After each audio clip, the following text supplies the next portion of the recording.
في علمنا وارزقنا الإخلاص في القول والعمل كاملا وعلما نافعا لا ينسى وتوفيقا دائما وصحة ويقينا وعافية آمين يا رب العالمين.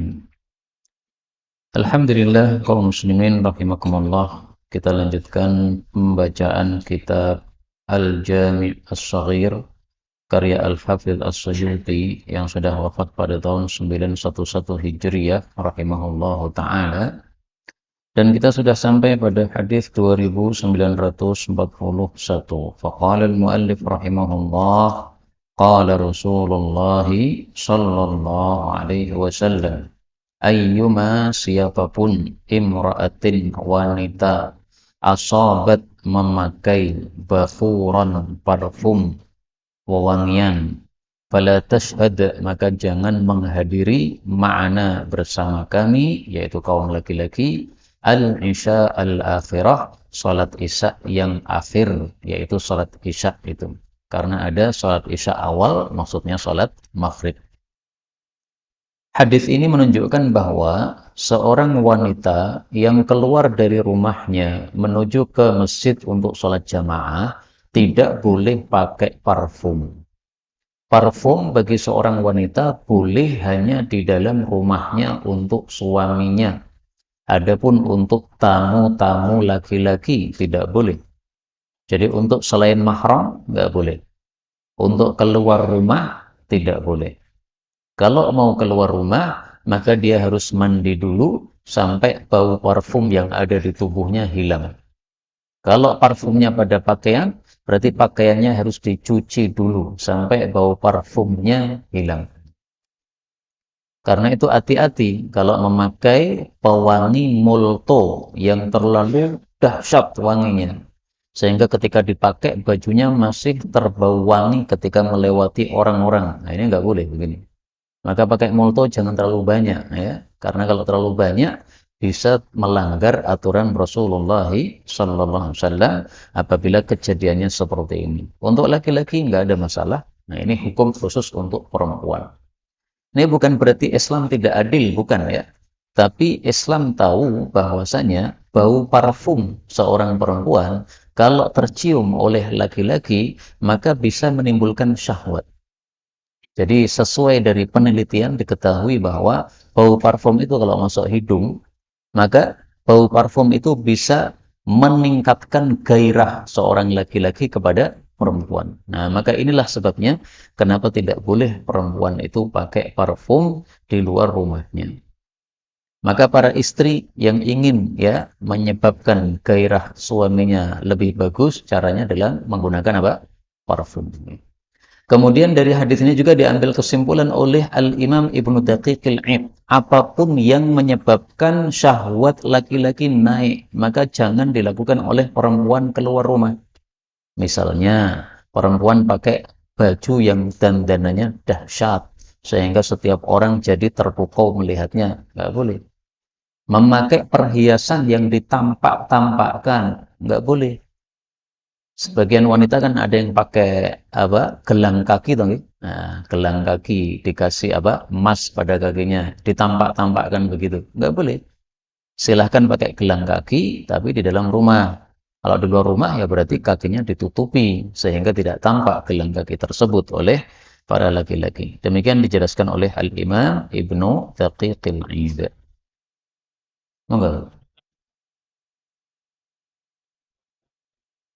Nah, hadis tentang wanita pakai parfum, dia tidak boleh keluar sampai dia mandi seperti mandi junub. Ghuslaha minal janabah. La tuqbalu salatun limra'ah. Tidak diterima salatnya wanita tatatayyab li hadzal masjid. Dia pakai parfum untuk menuju masjid hatta tarji'a fataghtasil, sampai dia balik pulang lalu mandi. Ghuslaha minal janabah, seperti mandi junub alias mandi besar, dari kepalanya basah sampai kakinya, supaya betul-betul tidak tersisa bau wangi sehingga dia keluar rumah tidak ada bau wangi. Ini hadis riwayat Abu Daud. Jadi hati-hati, salatnya ibu-ibu nggak bisa bisa tidak diterima oleh Allah. Gara-gara apa? Bau wangi. Gara-gara apa? bau molto dan sebagainya. Hati-hati. Bahaya. Apakah panjenengan mau sholat tapi tidak ada nilainya di hadapan Allah Subhanahu wa taala? Saya kira cukup itu ya. 942 ayyuma imra'atin, siapapun wanita adkhalat yang memasukkan ala qaumin pada suatu kaum man laysa minhum, orang yang bukan termasuk dari mereka, falaysat minallah, maka bukanlah wanita tadi terhadap Allah fi syai'in, berkaitan sesuatu apapun. Artinya kalau ada wanita yang memasukkan suatu anak kepada nasab kaum yang bukan kaumnya, maka dia sudah berlepas dari ajaran atau agama Allah Subhanahu wa taala. Apa maksudnya memasukkan seorang anak pada kaum yang bukan kaumnya? Maksudnya adalah seorang wanita berzina. Setelah zina dia hamil, tapi dia tidak mengakui sebagai perzinaan. Akhirnya anak yang lahir dinasabkan kepada suaminya.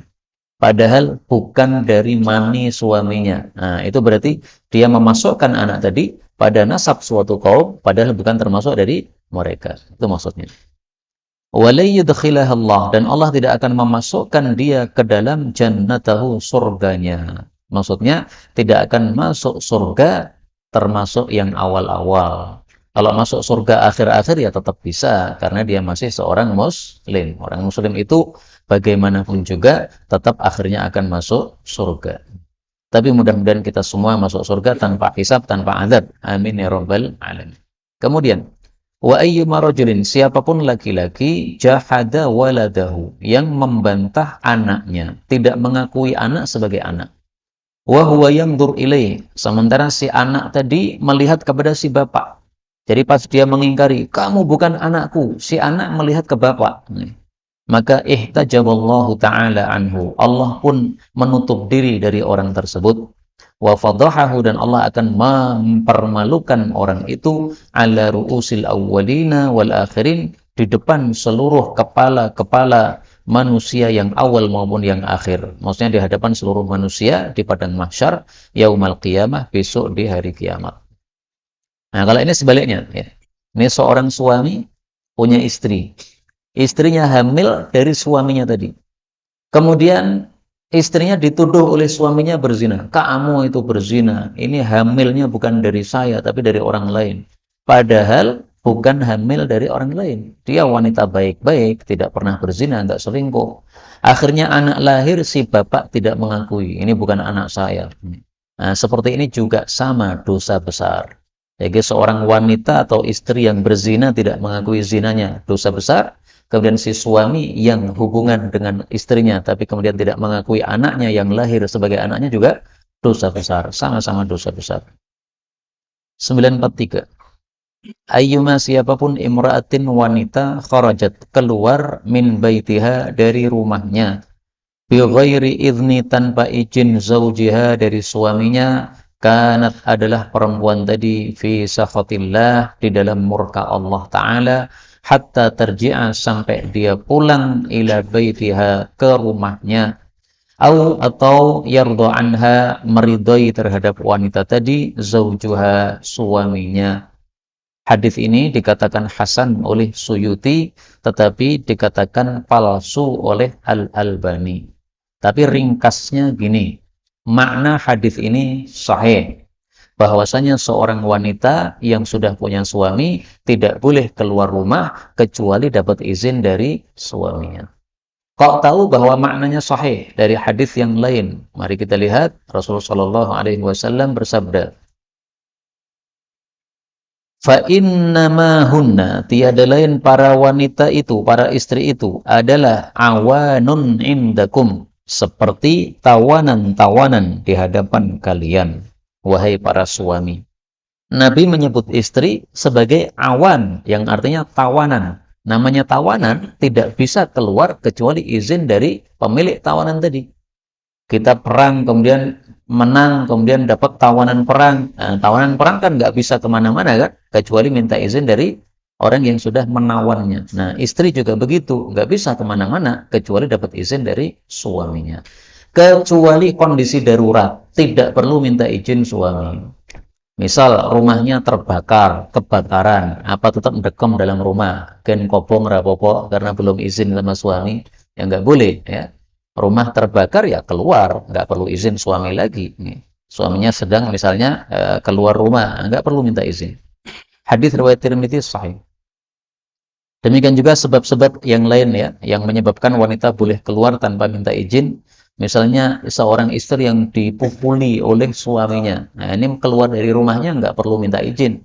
Karena minta izin malah pasti akan dipukuli lagi oleh suaminya. Langsung aja lari menyelamatkan diri dari pukulan atau bogem suaminya. Kemudian kaum muslimin rahimani wa rahimakumullah, izin dari suami ini ada dua macam. Ada izin yang jelas, ada izin yang mafhum. Izin yang jelas misalnya istri mengatakan saya izin ke sana, suami mengatakan silahkan. Nah, ini jelas.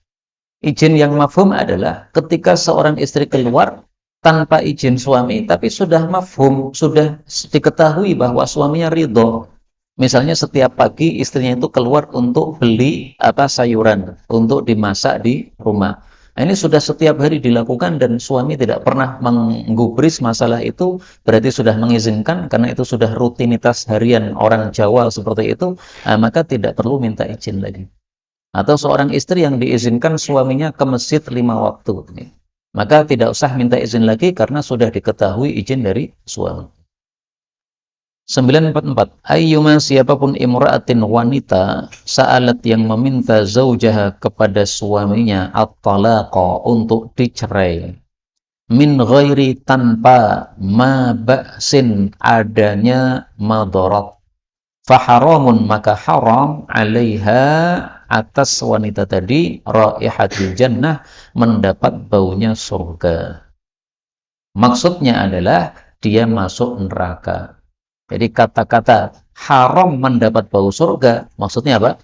Masuk neraka. Kok bisa? Para ulama katakan, karena di akhirat cuma ada dua. Ada surga, ada neraka. Tidak dapat bau surga, berarti masuk neraka. Dan itu disebutkan oleh Allah dalam Al-Quran. Wa fil akhirati adzabun syadidun wa maghfiratum minallahi wa ridwan. Wa mal hayatud dunya illa mata'ul ghurur. Surat Al-Hadid ayat 20. Di akhirat cuma ada dua. Yang pertama, adzabun syadidun, siksaan dahsyat yaitu neraka. Atau wa maghfiratum minallahi wa ridwan, ampunan dari Allah dan keridhaan Allah yaitu di dalam surganya. Maka haramun 'alaiha raihatul jannah, haram mendapatkan bau surga, ai maksudnya adalah apa? Tadkhulu an-nara, dia masuk neraka. Demikian dijelaskan oleh para ulama kita rahimahumullah ta'ala. Berarti kesimpulannya, seorang istri tidak boleh minta cerai dari suami kalau tidak ada masalah apa-apa. Kapan seorang istri boleh minta cerai dari suaminya? Ketika ada masalah. Masalah ini ada dua macam. Ada masalah agama atau masalah dunia. Masalah dunia misalnya, istrinya ditampari sama suaminya. Nah, nggak boleh menampar istri itu. Mendidik istri silahkan, tapi pukul wajah haram. Atau istri nggak dikasih makan yang cukup, sehingga kelaparan. Nah, ini masalah dunia. Atau masalah agama, suaminya suka mabuk. Nah, maka minta izin, minta diceraikan. Boleh. Suaminya dulu berjanji kalau sudah nikah akan sholat 5 waktu. Ternyata dia setelah nikah nggak sholat 5 waktu. Nah, ini madarat agama. Boleh minta izin, minta diceraikan. 945. Ayyuma siapapun imra'atin wanita matat yang mati wa zaujuha sementara suaminya anha radin ridha terhadap istri tadi dakhalatil jannah, dia pasti masuk jannah. Maksudnya adalah masuk jannah yang awal-awal. Dan hadis ini derajatnya hasan sesuai dengan hadis-hadis yang lain. Meskipun ada yang mendhaifkan ya. Mari kita lihat apakah Syekh Albani mendhaifkan ataukah mensahihkan. Nah, ini Syekh Albani mendhaifkan. Tapi Imam Hakim termasuk yang mensahihkan. Maka kita ngikuti yang mensahihkan nggak apa-apa. Jadi ringkasnya, seorang istri itu tugasnya yang inti salah satunya adalah membikin ridho suami. Sehingga kalau suaminya ridho terhadap istri, kemudian istri mati, suaminya ridho, suaminya tidak dongkol sama istri. Maka ini dijamin masuk jannah yang awal-awal. Adapun kalau masuk jannah karena sebagai muslimah, ya pasti semua muslimah masuk jannah. Tapi muslimah yang tidak membuat ridho suami, itu masuk jannahnya nanti belakangan, ya. Disiksa dulu di neraka, kalau sudah selesai dosanya baru dimasukkan surga. Tapi yang membuat ridho suaminya, maka Allah pun ridho terhadapnya sehingga dimasukkan jannah awal-awal. Karena itu tugas para istri bikin suaminya ridho, ya. Apa yang bikin suaminya ridho? Maka harus mengetahui apa yang suaminya itu senang. Suaminya senang kalau pagi-pagi itu disiapkan kopi. Silahkan para ibu-ibu menyiapkan kopi setiap pagi kepada masnya, kepada suaminya. Menyiapkan kopi bukan karena suami, tapi karena Allah Subhanahu wa Ta'ala. Jadi yang kita cari itu bukan suami, tapi intinya itu Allah. Kenapa kamu cari ridho suami? Sebenarnya intinya bukan ridhonya suami, tapi ridhonya Allah Subhanahu wa Ta'ala. Tapi lewat perantaraan ridhonya suami. Demikian. 46. Ayyuma siapapun imra'atin wanita shamat puasa bi ghairi idzni, tanpa izin zaujiha suaminya. Maksudnya puasa sunnah. Fa aradaha, lalu suaminya menghendaki istri tadi ala syai'in, terhadap sesuatu. Sesuatu maksudnya hubungan intim. Ini berarti kalimat halus dipakai oleh Nabi SAW. Famtana'at, lalu dia mencegah alaihi, terhadap suaminya. Tidak mau, maksudnya menolak. Kataballahu, Allah pun mencatat alaiha, untuk istri tadi, thalathan minal kabair, 3 macam dosa besar. Dosa besarnya apa saja? 1, dia puasa sunnah tanpa izin suami, padahal sudah dilarang oleh Rasulullah sallallahu alaihi wasallam. Kalau ada suami di rumah, maka puasa sunnah wajib minta izin kepada suami. Kecuali tadi, kalau suaminya sudah mafhum, ya. Pokoknya istri saya ini setiap Senin Kamis dia puasa, ya sudah, enggak minta izin enggak apa-apa, sudah biasa. Tapi kalau dia tidak biasa, maka dia mau puasa minta izin dulu sama suami. Mas, besok itu hari Arafah. Biasanya kita kan nggak puasa Arafah nih, tapi besok saya pengen puasa Arafah mengikuti teman-teman. Minta izin sama suaminya. Suaminya mengatakan, nggak boleh. Maka nggak boleh puasa Arafah. Makanya pentingnya punya suami yang soleh, yang paham agama, supaya panjenengan nyaman. Mau puasa Arafah boleh, puasa Asyura boleh, karena sama-sama paham agama. Dosa yang kedua, dia masih berlanjut di dalam puasanya padahal sudah disuruh untuk membatalkan oleh suaminya. Saya pengen kamu, maka batalkan. Masih nekat. Dosa yang ketiga, dia sudah melakukan nusyuz. Nusyuz itu apa? Tidak taat kepada suami ketika suami menginginkan hubungan terhadapnya. Itu namanya nusyuz. Nggak boleh seorang istri menolak. Bolehnya seorang istri menolak kalau ada sebab. Saya sedang sakit, boleh menolak. Mungkin suaminya nggak paham, ya, ini istrinya sakit atau tidak. Ketika dia kehendaki oleh suaminya dan istrinya tidak mampu karena sakit, maka boleh menolak. Tapi tanpa sebab, haram menolak. Itulah yang dimaksud 3 dosa besar. Tapi hadis ini memang derajatnya didhaifkan oleh Al-Albani. 47. Ayyuma, siap apapun ihabin kulit tubigha, yang sudah disamak, faqad tahura, maka sungguh berarti sudah suci. Hadis ini menunjukkan bahwa bangkai masih bisa dimanfaatkan kulitnya apabila kulitnya disamak terlebih dahulu. Kemarin saya tanya tetangga, loh, ayam yang biasanya di dalam kurungan mana, Pak? Kemarin lemesat, nggak bisa apa-apa. Daripada nanti mati, maka saya sembelih. Kadang-kadang terjadi seperti itu. Tapi kadang-kadang juga sudah kelewatan, ya, sudah terlanjur mati baru konangan. Seandainya kita punya sapi besar, kan itu mahal harganya, baru ketahuan ketika dia sudah mati. Jangan langsung dibuang sapinya, masih bisa dimanfaatkan. Ambil kulitnya.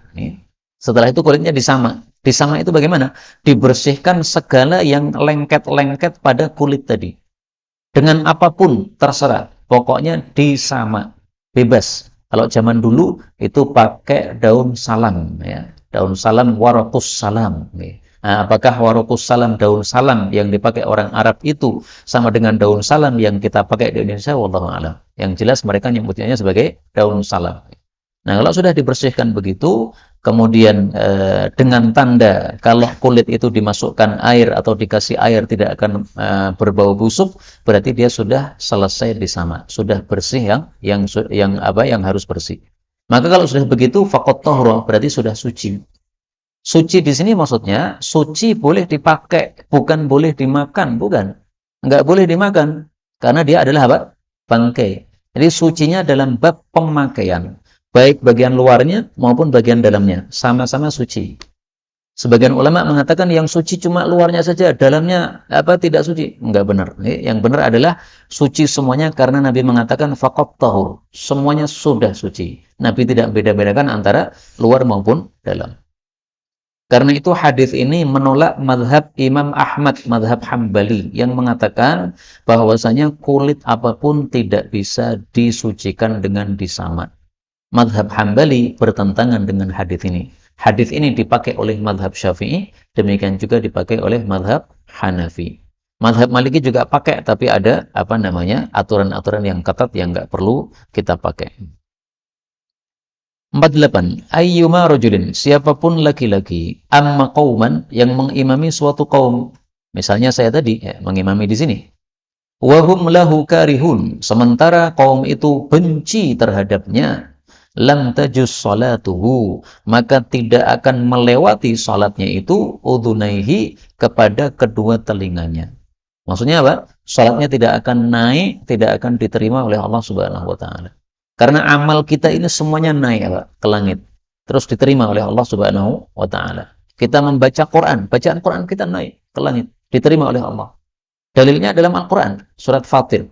Allah mengatakan, "Ilaihi yas'adul kalimut thayyibu wal 'amalus shalihu yarfa'uh." Hanya kepada Allah naiklah ucapan-ucapan yang baik dan amal soleh itu mengangkatnya. Nah, maka maksudnya adalah kalau ada orang yang mengimami suatu kaum, padahal orang-orang benci sama orang tersebut, ini sholatnya nggak naik, nggak diterima oleh Allah Subhanahu wa taala. Tapi yang dimaksud benci ini adalah benci karena suatu sebab yang masuk akal menyebabkan mereka benci. Misalnya dibenci karena dia adalah rentenir, atau dibenci karena akhlaknya yang tidak baik, suka dolim kepada orang lain misalnya, suka mengejek, suka menuduh kepada orang lain misalnya, atau karena salatnya jelek. Alhamdulillahi Rabbil Alamin. Nah, jadi jamaah yang tidak senang diimami ki Fatihah apa ki alhamdulillahi. Tapi dia nekat jadi imam. Kenapa? Saya paling tua, saya yang mewakafkan masjid ini. Nah, dia nekat jadi imam, padahal orang-orang pada benci. Itu menyebabkan salatnya dia nggak diterima oleh Allah. Bagaimana dengan salatnya orang-orang yang di belakang? Para ulama katakan yang di belakang tidak makruh sama sekali. Jadi makruhnya atau dibencinya adalah untuk imamnya. Adapun untuk jamaahnya tidak. Jadi jamaahnya ketika orang itu maju, mereka benci, tidak suka karena akhlaknya yang jelek atau karena salatnya yang tidak sesuai sunnah misalnya. Nah, salat mereka tidak ada masalah berdasarkan sabda Rasul SAW yang lain. Rasulullah mengatakan, yusalluna lakum. Para imam-imam itu salat mengimami kalian. Fa in asabu, kalau salatnya benar, falakum, kalian dapat pahala. Wa in afta'u, kalau salatnya jelek atau salah, falakum wa alaihim, maka kalian tetap dapat pahala sementara mereka yang menanggung jeleknya. Hadis riwayat Bukhari. Monggo.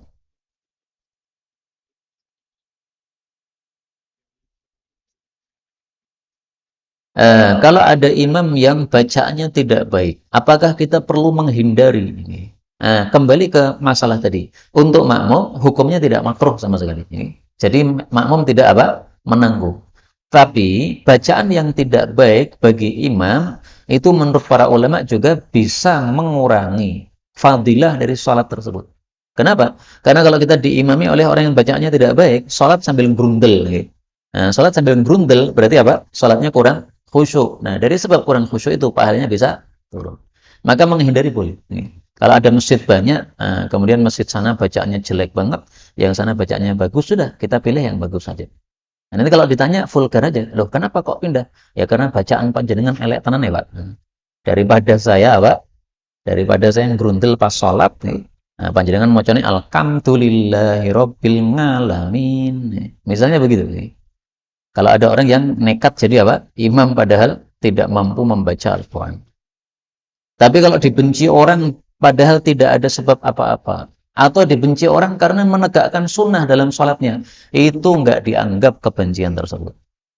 Saya nggak senang diimami Pak itu. Kenapa? Sholatnya lama. Loh, Nabi itu sholatnya lama. Maka justru sholat yang lama itu sesuai Nabi Muhammad Sallallahu Alaihi Wasallam. Yang dilarang oleh Nabi itu sholat yang terlalu lama. Misalnya surat Baqarah dikatamkan, nah itu yang dilarang. Kalau sholat lama, memang Nabi sholatnya lama. 49. Ayyuma rajulin, siapapun laki-laki, ista'mala rajulan, yang mempekerjakan seseorang, ala asyrati anfusin, kepada 10 orang. Jadi dijadikan sebagai pemimpin untuk 10 orang. Alima, padahal dia tahu, anna fil asyrah, bahwasanya pada 10 orang tadi, afdal, ada orang yang lebih utama, mimman ista'mala, dari orang yang dia angkat sebagai pemimpin tadi. Faqad ghasya, berarti sudah menipu dia Allah kepada Allah, wa ghasya rasulahu, dan sudah menipu terhadap Rasulullah, wa ghasya jama'atal muslimin, dan sudah menipu jamaah kaum muslimin. Hadis ini derajatnya dhaif. Tetapi memang kalau kita mengangkat pemimpin, hendaklah pemimpin yang baik. Sebagaimana sirah Rasulullah. Siapa yang diangkat oleh Rasulullah sebagai pemimpin? Orang-orang baik. Nggak pernah Nabi itu ngangkat seorang tokoh munafik jadi ketua ekspedisi perang misalnya, atau panglima perang. Nggak pernah. Yang diangkat jadi pemimpin adalah Abu Bakar As-Siddiq, Sayyidina Umar, Sayyidina Ali, Sayyidina Usama, dan yang lain-lain. Maka pilihlah pemimpin itu orang yang baik. Adapun kalau di sini dikatakan di antara 10 ada yang lebih utama daripada yang diangkat sebagai pemimpin. Ini boleh apabila ada maslahat yang dituju terhadap hal tersebut. Karena Rasulullah juga begitu. Pernah Rasulullah kirim pasukan perang dipimpin oleh Usamah bin Zaid, sementara di situ ada orang yang lebih utama daripada Usamah. Ada Abu Bakar, ada Umar. Pernah Nabi mengirim satu pasukan perang Zatus Salasil, dipimpin oleh siapa? Amr bin As, padahal dia baru saja masuk Islam. Di antara pasukan perang itu ada Abu Bakar, ada Umar. Berarti ada yang lebih baik daripada pemimpin tadi. Nggak ada masalah. Kenapa? Karena ada maslahat yang diinginkan oleh Rasulullah SAW. Amr bin As memang baru saja masuk Islam, tetapi dia punya kelebihan dalam masalah taktik perang, itu sangat cerdas. Maka oleh Nabi diangkat sebagai pemimpin perang tersebut, padahal di situ ada Abu Bakar dan Umar sebagai rakyatnya. Nggak ada masalah. 50. Ayyuma, siapapun rajulin, seseorang, kasaba, yang mengusahakan, malan min halalin, harta dari halal. Fa'at'ama nafsahu, lalu dia kasih makan dirinya, wa kasaha, dan memberi pakaian kepada dirinya.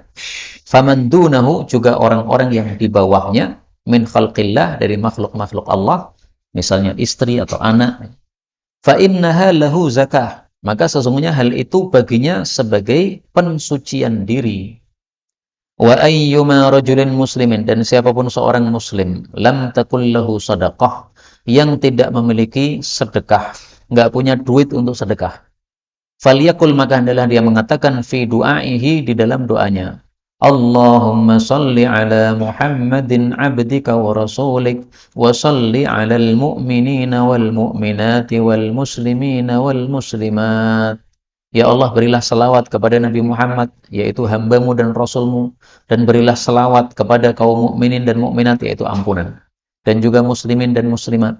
Fa innaha lahu zakatun, maka sesungguhnya doa itu bagi dia juga sebagai pensucian diri.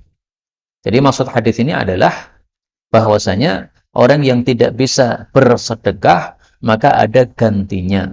Gantinya apa? Selawat untuk Nabi Muhammad SAW, dan selawat untuk seluruh kaum muslimin. Selawat untuk seluruh kaum muslimin maksudnya kita memintakan ampunan terhadap mereka. Nah, wiridnya seperti ini. Ya. Allahumma salli ala Muhammadin abdika wa rasulik. Tidak ada salam di sini. Tidak Allahumma sholli wa sallim. Nggak ada salamnya, nggak ada. Maka sebagian ulama yang mengatakan selawat itu makruh kalau tanpa salam, itu pendapat yang tidak tepat. Diingkari oleh para ulama-ulama yang lain. Kenapa? Karena beberapa hadis menampilkan salawat tanpa ada salam padanya. Contohnya hadis ini. Allahumma sholli, tidak ada wasallimnya. Maka boleh salawat tanpa salam, meskipun pakai salam lebih utama lagi. Kemudian dari hadis ini diambil kesimpulan juga oleh para ulama bahwa kalau kita menghendaki sesuatu, maka salah satu caranya supaya mendapatkan sesuatu tadi adalah perbanyaklah salawat. Karena di sini dikatakan yang tidak punya harta untuk sedekah, selawatlah. Seolah-olah supaya engkau dapat harta supaya bisa sedekah. Nah, maka kesimpulannya dari hadis ini oleh para ulama, yang pengen sesuatu, pengen haji, pengen umroh, atau pengen rumah karena belum punya rumah, perbanyaklah salawat kepada Rasulullah SAW. Tapi niatnya, intinya pertama jangan karena rumah ya. Niatnya ikhlas semata-mata ingin cari pahala dari Allah. Adapun niat pengen punya rumah itu hanya sebagai tambahan. 951. Ayyuma siapapun rajulin seseorang tadayyana yang berhutang dainan satu hutang. Wa huwa mujmi, sementara dia bertekad alla yufiyahu untuk tidak melunasi iyahu kepadanya, laqiyallaha sariqan. Dia akan berjumpa kepada Allah besok di hari kiamat sebagai maling. Hadis ini disahihkan oleh Al-Albani. Jadi utang itu dalam hati wajib punya niatan untuk membayar. Kalau tidak punya niatan untuk membayar, jadi pas ngutang memang sengaja, besok nggak akan saya lunasi. Nah, maka di akhirat nanti akan dikumpulkan oleh Allah bersama kelompok para maling. Padahal dia nggak pernah maling, tapi nanti di akhirat kelompok maling. Dan balasannya, hukumannya disamakan dengan hukuman para maling. Karena tingkahnya seperti tingkah maling.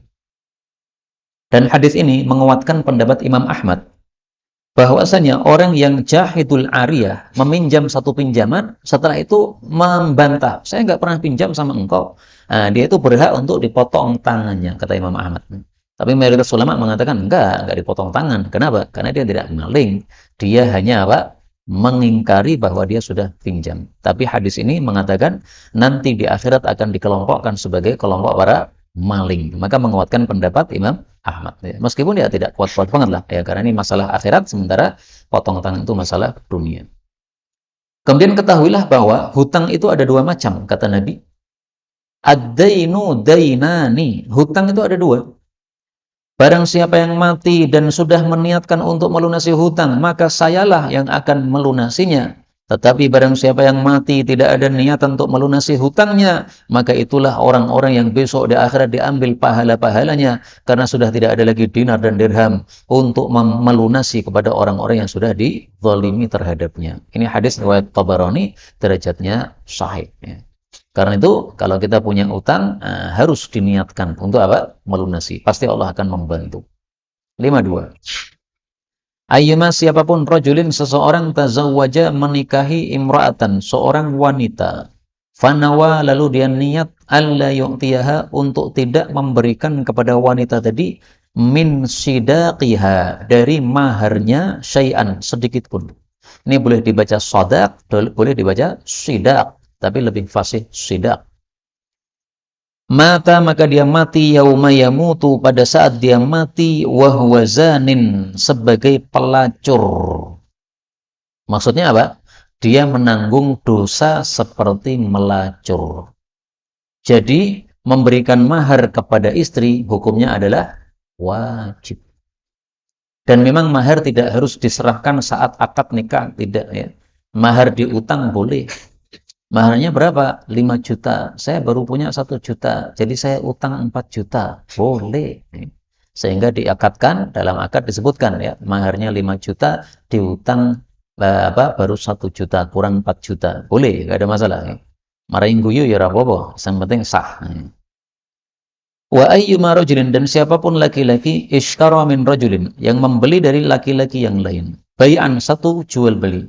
Fanawa lalu dia niat alla yu'tiyahu untuk tidak memberikan kepadanya min thamanihi dari harganya syai'an sedikit pun, mata yauma yamut, dia mati pada saat matinya, wa huwa khain, dalam keadaan sebagai pengkhianat.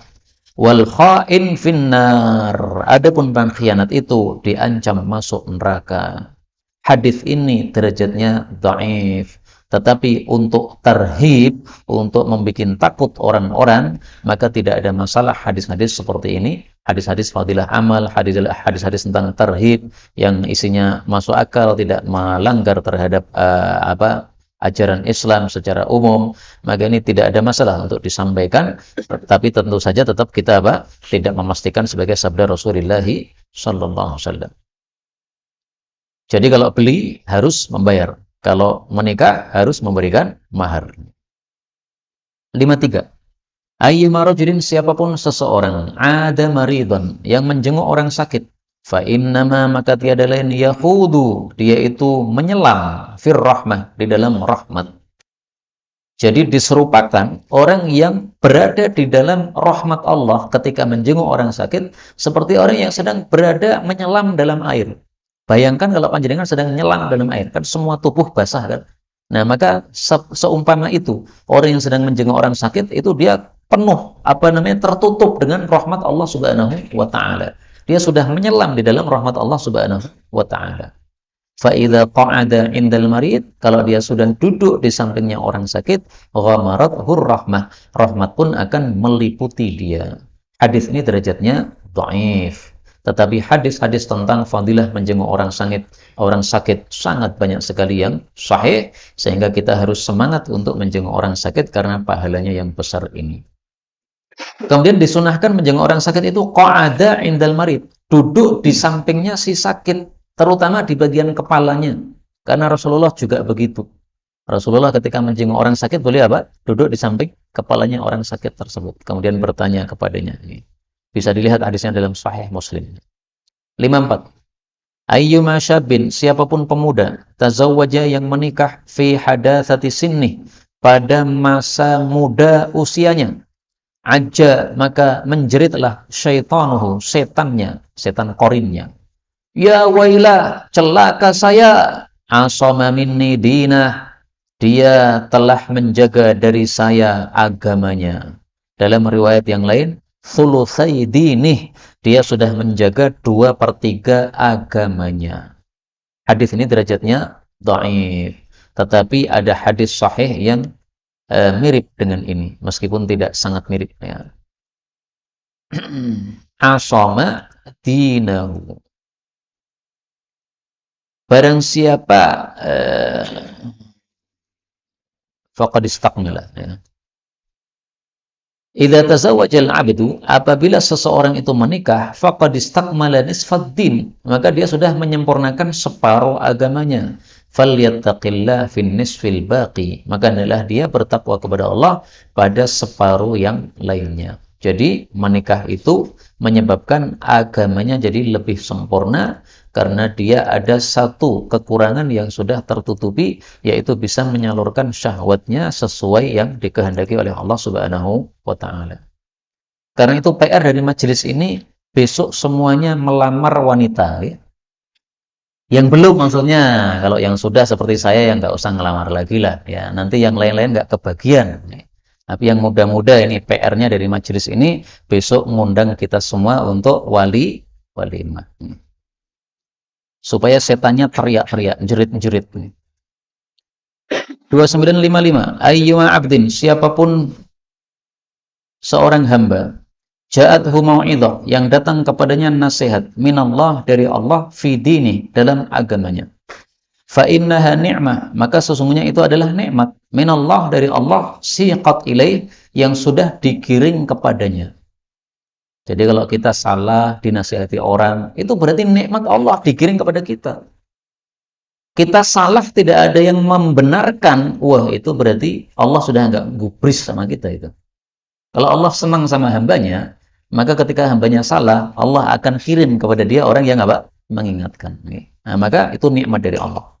Fa in qabilaha bi syukrin, kalau dia menerima nasihat itu dengan terima kasih, wa illa kanat hujjatan minallah.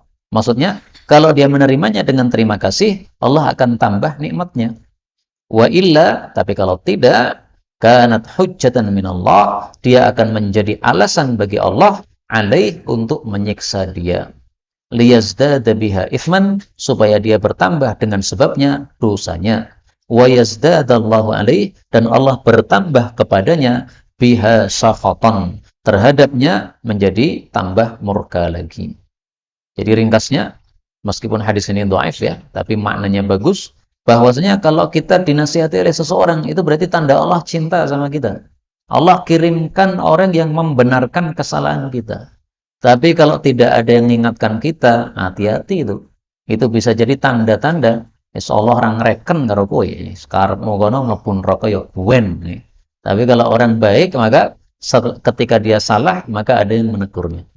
Kemarin saya makan sama teman-teman. Kemudian pas minum itu kan pakai gelas gini. Nah, kemudian ada sedotannya. Nah, sedotannya itu saya pegang dengan tangan kiri tanpa sadar. Ya. Maka diingatkan teman, loh kok tangan kiri Ustaz? Nah, ini berarti nikmat Allah dikirim kepada saya. Minum tangan kiri ada yang ingatkan. Coba tidak ada yang ingatkan. Dari sampai awal sampai akhir saya mirip dengan setan. Minum dengan apa? Tangan kiri. 56. Ayyuma abdin, siapapun hamba, awi mura'atin, atau perempuan. Qala au qalat, yang mengatakan liwalidatiha, kepada budak perempuannya. Ya zaniyah, hai pelacur. Walam tattali', padahal dia tidak melihat minha darinya ala zina, melakukan zina. Jaladatha, akan mencambuk dia walidatuha, budak perempuannya tersebut, yaumal qiyamah, besok pada hari kiamat, yaitu 80 kali cambukan, li'annahu la hadda, karena tidak ada hukuman had, lahunna, bagi mereka yang menuduh budak, fid dunya, pada saat di dunia. Hadis ini derajatnya palsu menurut Syekh Albani. Tapi maknanya bisa sahih. Ya. Jadi maksudnya gini, seorang laki-laki punya budak perempuan, terus marah kepada budak perempuannya, mengatakan, kamu ini pelacur. Padahal nggak pernah budaknya itu melacur. Berarti kan menuduh ya. Nah, di dunia sebenarnya menuduh orang lain berzina itu dicambuk 80 kali cambukan. Tapi karena yang dituduh adalah budaknya sendiri, nggak kena hukum. Tapi ucapan dustanya ini dihitung oleh Allah. Sehingga besok oleh Allah Subhanahu wa Ta'ala dibalik. Kamu sekarang, wahai budak, kamu cambuk ini mantan majikanmu di dunia. Berapa kali? 80 kali. Kenapa? Dulu dia nuduh kamu berzina, padahal kamu tidak berzina. Kita temukan hadis yang serupa dengan ini. Ya. Uqima alaihil had. Mohon maaf, hadisnya mengatakan man qadhafa mamlukahu. Barang siapa yang menuduh budaknya berzina, maka akan ditegakkan kepadanya hukuman had besok pada hari kiamat, kecuali kalau budaknya betul-betul berzina. Tapi kalau budaknya tidak berzina, maka majikan yang menuduh tadi akan dicambuk hukuman had, yaitu 80 kali besok di akhirat.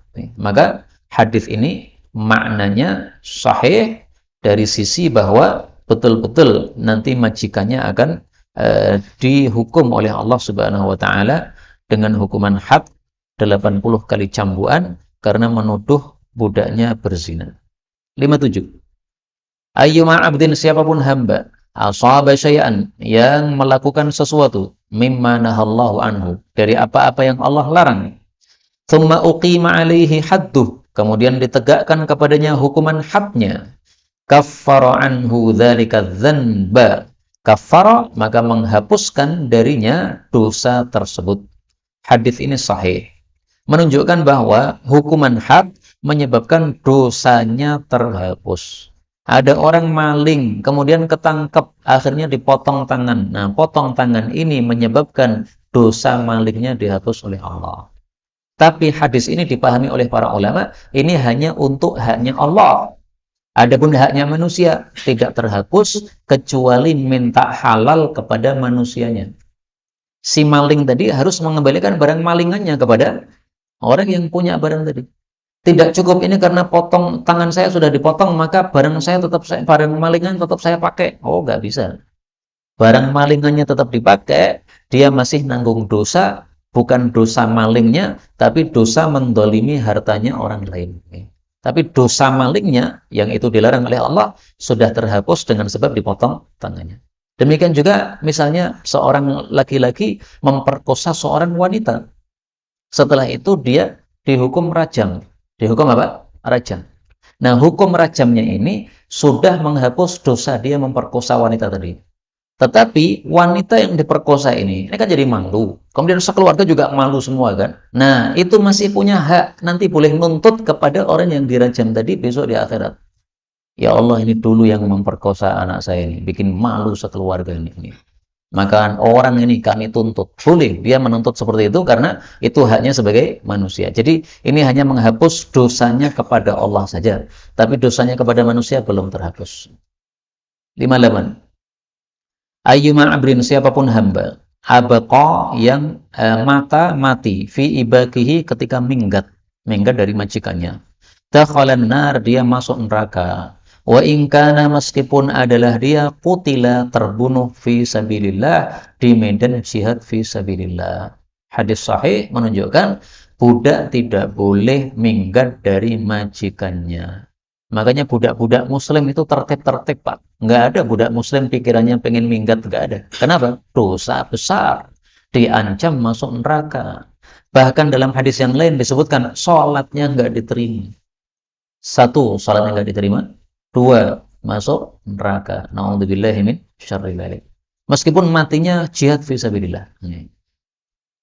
Minggat dalam rangka apa? Pengen jihad. Karena majikannya nggak pernah ngizini untuk jihad. Enggak boleh, kamu sebagai budak. Maka sebagai budak kewajibannya mentaati majikannya. Sama dengan istri. Istri kewajibannya mentaati suaminya. Istri pengen umrah, suami melarang. Jangan umrah. Kamu sudah umrah dulu. Kamu lebih penting berada di rumah. Anak-anak nih masih kecil-kecil. Nekat pergi umrah. Kemudian pas umrah mati. Nah, itu matinya bukan husnul khatimah, tapi apa? Su'ul khatimah. Meskipun umrah, sama dengan di sini. Mati jihad tapi su'ul khatimah. Kenapa? Karena minggat dari majikannya. 59. Ayyuma abdin, siapapun hamba, abaqa yang minggat min mawalihi, dari majikan-majikannya, faqad kafara, maka sungguh dia telah kafir, hatta yarji', sampai dia pulang ilaihim, kepada majikannya. Yang dimaksud kafir di sini adalah kafir kecil, alias mengkufuri nikmat. Selama dia jadi budak kan sudah banyak kebaikan majikannya kan, kasih makan, kasih tempat tinggal. Nah, sudah mendapatkan kebaikan banyak, malah minggat, berarti mengkufuri nikmat. Jadi bukan kafir murtad, bukan. Istilahnya adalah kufrun duna kufrin. Kufur yang di bawah kekafiran yang besar. Istilahnya lain, kafir kecil. Terakhir, 60. Ayyuma muslimin, siapapun orang muslim, kasa musliman, yang memberi baju kepada muslim yang lain, thauban, pakaian, ala uryin, karena telanjang. Jadi si muslim ini tidak punya baju, telanjang, maka dikasih baju. Kasahullahu, Allah pun memberi baju dia, min khudril jannah, dari baju-baju hijau di dalam surga. Jadi baju surga warnanya apa? Hijau. Maka baju hijau termasuk baju yang utama karena menyerupai ahli surga. Nah, silakan beli baju hijau kalau belum punya baju hijau. Wa ayyuma muslimin, siapapun seorang muslim, at'ama musliman, memberi makan kepada muslim yang lain, ala ju'in, karena lapar. At'amahullahu ta'ala, Allah ta'ala kasih makan dia yaumal qiyamah, besok di hari kiamat, min thimaril jannah, dari buah-buahan surga. Padahal buah-buahan surga itu kalau dipetik maka tala'a mithlaha, akan muncul 2 kali lipatnya. Diambil 1 keluar 2, diambil 2 keluar 4. Hadis riwayat Bazzar. Wa ayyuma muslimin, dan siapapun muslim, saqa musliman, memberi minum kepada muslim yang lain, ala dhama'in, karena haus. Saqahullahu ta'ala, Allah akan memberi minum kepada dia yaumal qiyamah, besok pada hari kiamat, minar rahiqi, dari khamr murni, al-makhtumi, yang disegel. Rahiq itu khamr yang murni, nggak ada campurannya. Al-makhtum itu yang disegel, menunjukkan dia istimewa. Sesuatu yang disegel berarti apa? Istimewa. Hadis riwayat Abu Dawud, dihasankan oleh sebagian ulama, didhaifkan oleh sebagian ulama. Syekh Albani termasuk yang mendhaifkannya, Syekh Utsaimin termasuk yang menghasankannya atau menggunakannya. Jadi ini fadilah memberi makan kepada muslim, memberi baju kepada muslim, memberi minum kepada muslim. Bagaimana kalau yang dikasih ini bukan muslim? Karena kalimatnya mengatakan muslim, tapi yang dikasih adalah orang kafir. Gimana? Para ulama katakan, kalau dia kafir, tapi kafir zimmi, kafir yang tidak perang terhadap kaum muslimin, kafir yang rukun kepada kaum muslimin, nggak ada masalah. Fadilahnya tetap mendapatkan hal yang sama insyaallah ta'ala. Ya, demikian dijelaskan oleh para ulama kita rahimahumullah ta'ala.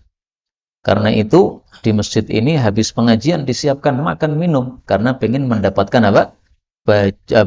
makanan dalam surga dan minuman di dalam surga. Mudah-mudahan semua kita mendapatkan semua kebaikan yang ada dalam hadis ini dan kita masuk surga tanpa hisab, tanpa azab. Amin ya rabbal alamin. Walhamdulillahi rabbil alamin.